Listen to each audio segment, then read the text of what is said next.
Humans have always looked up at the stars.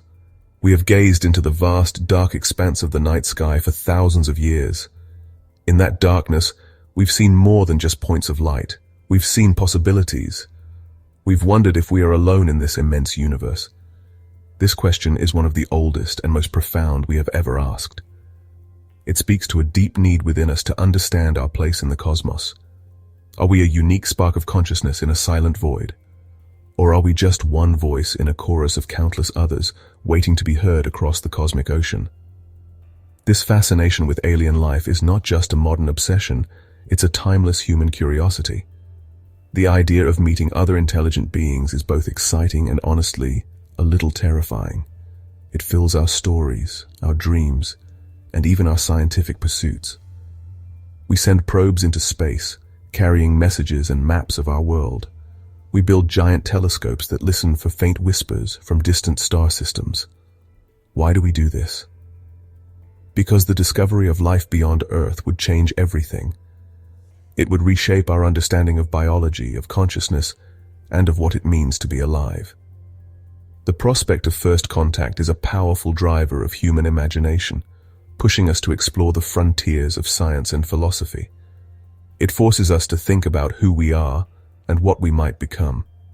When we imagine these potential neighbors, we often think about what they might be like. Would they be friendly or hostile?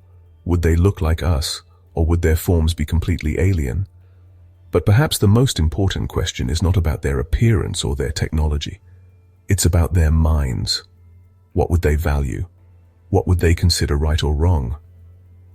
We tend to believe that certain principles like kindness and cooperation must be universal.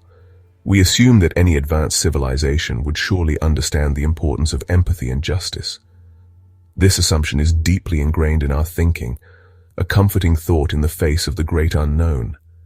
But what if this assumption is wrong? What if alien morality is nothing like ours?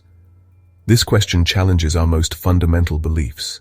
It asks us to step outside our own human perspective and consider something truly different. Our stories about aliens often say more about us than they do about any potential extraterrestrial life. In movies and books, aliens are frequently portrayed in very human terms. They are either noble saviors or ruthless conquerors. They come to Earth to teach us profound lessons about peace and unity, or they arrive with powerful weapons to steal our resources and destroy our cities. These narratives are compelling because they tap into our own hopes and fears. The good aliens represent the best parts of ourselves, our capacity for compassion and wisdom. The evil aliens reflect our darkest anxieties, our fears of invasion, destruction, and the unknown. We project our own moral dramas onto the canvas of space. This tendency to see aliens through a human lens is understandable. It's how we make sense of the world. We use our own experiences and values as a starting point for understanding anything new. When we imagine an alien society, we often build it using familiar blocks. We might give them governments, families, and laws that resemble our own, even if they look different on the surface. Science fiction often explores alien cultures that struggle with familiar problems like war, prejudice, and political conflict. Our sense of right and wrong is not something that appeared out of thin air. It is not a mysterious gift from the heavens. It is deeply rooted in the long, slow story of our evolution.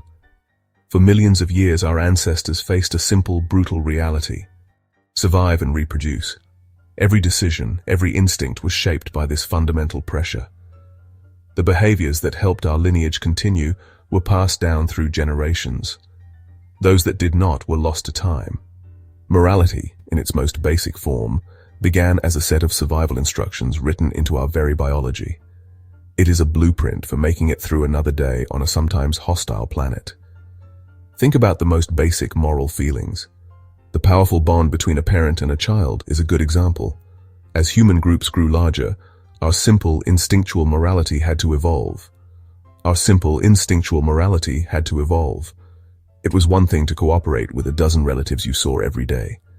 It was another thing entirely to build a society with thousands or even millions of strangers. Our biological instincts for kin and close friends were not enough to hold these larger communities together. We needed a new kind of glue. Let's begin a journey of imagination. Let's try to think about life that does not share our history. An alien species would have its own unique story of evolution. This story would unfold on a world with a different sun, a different atmosphere. On Earth, human societies value the individual. Our laws, our stories, and our moral codes are built around the idea of personal freedom, rights, and responsibility. We see ourselves as distinct beings, each with our own thoughts, dreams, and desires. This sense of self is fundamental to our way of life. Think of an ant colony or a beehive. These are superorganisms where the group is more important than any single member. Imagine an intelligent species that evolved as a hive mind.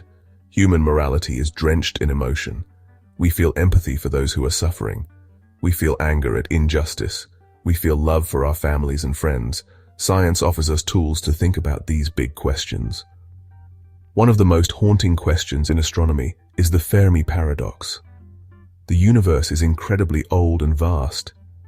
There are billions of galaxies, each with billions of stars.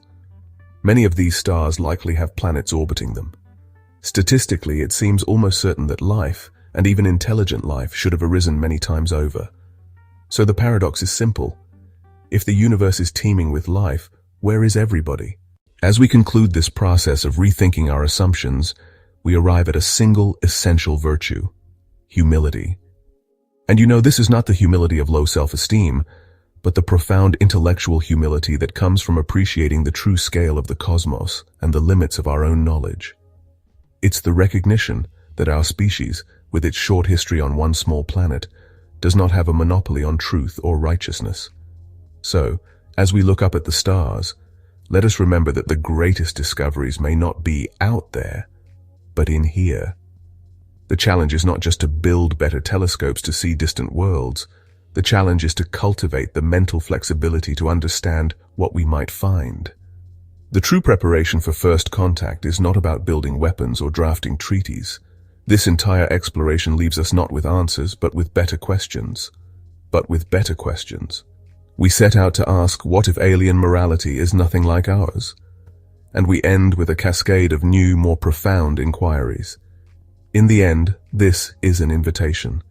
It's an invitation to look at the night sky not just as a collection of distant lights, but as a realm of infinite possibility. It's a call to shed our assumptions and to approach the universe with a sense of profound wonder. True curiosity is not about finding things that confirm what we already believe. It's about being genuinely open to discovering something that surprises, challenges, or even disturbs us. It means being ready for a universe that does not cater to our expectations. The silence from the stars is not a void to be feared, but a vast open space for imagination and inquiry. It's a canvas on which we can paint our most daring ideas and our most profound hopes. It's a constant, quiet reminder that there is still so much we do not know. So let us continue to ask these questions. Let us encourage our children to wonder about the stars. Let us support the scientists who listen patiently for a whisper from the cosmos. And let us engage with the philosophers and artists who help us imagine what that whisper might mean. The cosmos is waiting, full of silence and full of promise. And our journey has just begun.